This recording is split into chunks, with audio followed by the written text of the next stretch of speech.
사랑하는 성도 여러분, 성경 묵상 시간입니다. 오늘은 신명기 13장에서 15장까지를 읽으며 기도문으로 시편 64편을 함께 읽게 됩니다. 신명기의 내용을 살펴보면 신명기 13장은 거짓 선지자들을 멀리하라는 내용이, 14장에서는 거룩한 백성의 구별된 삶에 관한 내용이, 15장에서는 안식년에 대한 규례에 관한 내용이 나옵니다. 모세는 신명기 12장에서 우상 숭배를 금지하기 위하여 중앙 성소에서의 제사를 강조하였습니다. 신명기 13장은 이와 같은 12장의 내용과 맥락을 같이 하여 거짓 종교의 유혹을 방지하기 위한 교훈을 주고 있습니다. 모세는 거짓 선지자들 뿐만 아니라 가족과 친지들 그리고 군중들과 같은 개인에서부터 보다 집단적인 성격에 이르는 각종 세력에 의한 우상 숭배의 유혹을 철저하게 배격할 것을 교훈하였습니다. 신명기 13장에서는 거짓 선지자와 참 선지자를 구별하는 방법이 나옵니다. 이는 오늘 우리 모든 성도에게도 중요한 판별법이 되어집니다.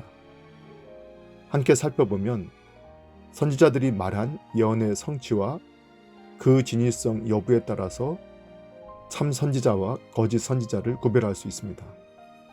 그러나 어떤 선지자의 예언이 성취되고 그 선지자를 통하여 능력과 이적이 나타난다고 하더라도 여호와 하나님 외에 다른 신을 섬기도록 유혹한다면 그는 거짓 선지자입니다.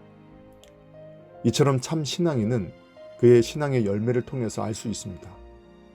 하나님은 어떤 분이시며 하나님의 사랑이 무엇인지를 잘 알고 또한 성경의 내용을 수다스럽게 자랑삼아 잘 떠들면서도 그 말씀을 실제 생활에 적용하지 못한다면 그는 참된 그리스도인이라 할 수 없을 것입니다.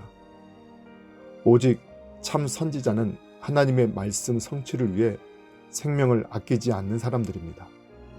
그리고 진실한 성도는 말씀에 순종하기 위해 자신을 쳐서 복종시키기까지 하는 삶을 살게 됩니다.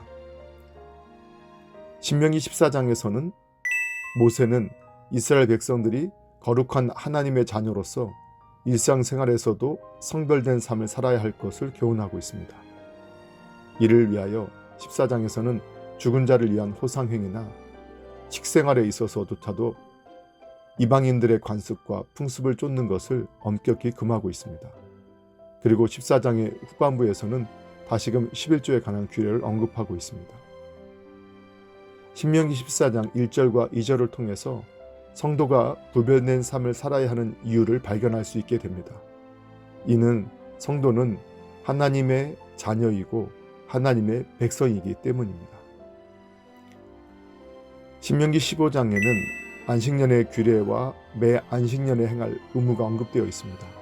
이 안식년은 단순한 휴식의 의미뿐만 아니라 이스라엘 민족의 여러 영적 생활과 선민으로서의 일체성을 재정비하는 데 큰 의의가 있습니다. 또한 안식년의 규례는 이스라엘 백성들이 하나님으로부터 긍휼과 사랑을 잊고 있듯이 서로 간에도 긍휼과 사랑을 베풀도록 인도하기 위한 것입니다. 그러므로 15장의 주제는 이웃사랑이라 할 수 있습니다. 사랑하는 성도 여러분, 오늘도 말씀을 따라 하나님을 사랑하고 이웃을 사랑하라는 대계명을 따라 더욱 예수님을 생각하고 예수님을 닮아가는 삶이 되기를 예수님의 이름으로 축복합니다. 할렐루야.